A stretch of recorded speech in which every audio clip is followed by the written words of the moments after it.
గురుర్ముఖేన జ్ఞాతవ్యం నాన్యథా గ్రంథకోటిభిః అన్యథా లభితన్నాస్తి సత్యం సత్యం పునః పునః. అంటే విద్య ఎప్పుడూ కూడా గురుముఖతానే నేర్చుకోవాలి.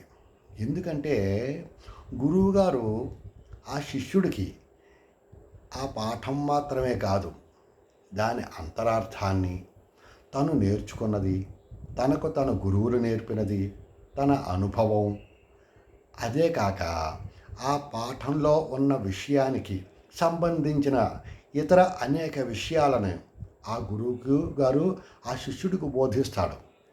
ఆ విధంగా శిష్యుడు అనేకమైనటువంటి విషయాలు తెలుస్తాయి. ఆ విధంగా లోక జ్ఞానం సంపాదించుకుంటాడు ఆ శిష్యుడు. ఆ శిష్యుడు సక్రమ మార్గంలో నడిచినంత వరకు గురువుగారు ఆ శిష్యుని చూసి చూన్నట్టు వదిలేస్తాడు. ఎప్పుడైతే కొంచెం అశ్రద్ధనో లేకపోతే పక్కదారి పడుతున్నాడో అనగానే గురువుగారు వెంటనే వాణ్ణి తగు విధంగా, అంటే ఎవరికి ఏ విధంగా చెప్పాలో ఆ విధంగా ఆ గురువుగారు, ఎందుకంటే ఆ విద్యార్థుల యొక్క మనస్తత్వం ఆ గురువుగారికి తెలుస్తుంది.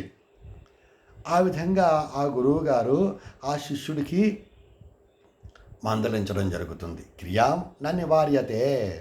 ఎందుకంటే సక్రమ మార్గంలో నడిచినంత వరకు న నివార్యతే. గురువుగారు ఆ శిష్యుణ్ణి ఆటంకాలు పెట్టడు, అవరోధాలు కల్పించడు. పక్కదారి పడుతున్నాడంటే మాత్రం కొంచెం ఏ విధంగా ఏ శిష్యుణ్ణి ఎలా మందలించాలో ఆ విధంగా మందలిస్తాడు. రామకృష్ణ పరమహంస దగ్గర అనేక మంది శిష్యులు ఉండేవారు. ఆ శిష్యులలో ఈ వివేకానందుడు ఒకడు, ఇంకో శిష్యుడు ఉండేవాడు. వివేకానందుడు చాలా చురుగ్గానే ఉండేవాడు, ఏకసంధాగ్రాహి, చెప్పిన వెంటనే పట్టుకునేవాడు. ఇంకో శిష్యుడు ఉండేవాడు, పేరు పద్మనాభుడనో ఏదో ఉందనుకుంటాను. ఆ శిష్యుడు 4-5 సార్లు చెప్తే కానీ అర్థమయ్యేది కాదు. కొంచెం మొహమాటస్తుడైతేనో నెమ్మదస్తుడు, అమాయకుడు కొంచెం కింద ఉండేవాడు. ఈ రామకృష్ణ పరమహంసి ఎవరికి విధంగా చక్కగా చెప్పాలో అన్నీ కూడా విద్యను బోధించేవాడు. ఒకనాడు ఈ రామకృష్ణ పరమహంస ఆ యొక్క రెండో శిష్యుణ్ణి, ఆ మెత్తగా ఉండేటటువంటి శిష్యుణ్ణి, ఒరే నాయనా, నువ్వు గంగానది దాటి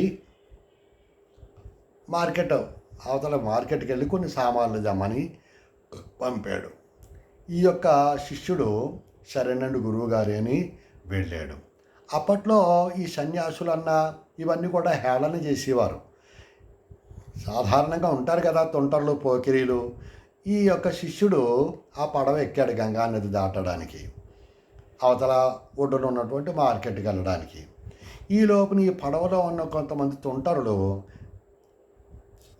ఈ నాస్తికులు అలా ఉంటారు కదా, వాళ్ళు ఈ శిష్యుణ్ణి హేళన చేయడం మొదలెట్టారు, వేటకారాలు ఆడడం మొదలెట్టారు. రామకృష్ణ పరమహంసని మీ గురువుగారు ఏం చేస్తున్నాడు, ఇలాగే హేళన చేయడం, వేటకారాలు ఆడడం, రామకృష్ణ పరమహంసని మీద వ్యంగ్యంగా తిట్టడాలు ఇలా చేయడం మొదలెట్టారు.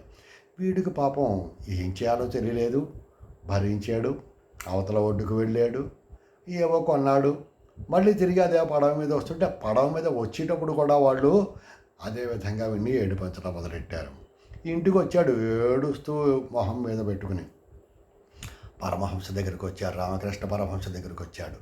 రామకృష్ణ పరమహంస ఏంటి అలా ఉన్నావు అని అడిగాడు. వీడు వెంటనే ఏడుస్తూ జరిగిందంతా కూడా చెప్పాడు. అప్పుడు రామకృష్ణ పరమహంస, అయితే వాళ్ళు అలా అంటూ ఉంటే నన్ను నిన్ను మన సంస్కృతిని వాళ్ళు అలాగా హేళన చేస్తూ ఉంటే, వెక్కిరిస్తుంటే నువ్వు ఏడుస్తూ వచ్చావా, 4 తగిలించలేకపోయావా వాళ్ళకి అని మందలించాడు. సరే అయిపోయింది. ఇంకో 2-3 రోజుల తర్వాత, వారం రోజుల తర్వాత మళ్ళీ సామాన్లు కావాలి కదా, కూరగాయలు అయితేనో సామాన్లు ఏవో కావాలి కదా. ఈ నరేంద్రుడు ఈ వివేకానందుడిని పంపేట డబ్బులు ఇచ్చి వివేకానందుడు బయలుదేరాడు.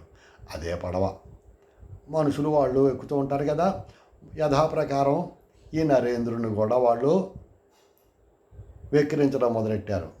సన్యాసి గారు వచ్చేసారు, ఈ దేశాన్ని ఉద్ధరిస్తారు, మీ గురువుగారు ఉద్ధరిస్తారు. ఇలాగే వేటకారాలు ఆడడం మొదలెట్టాడు.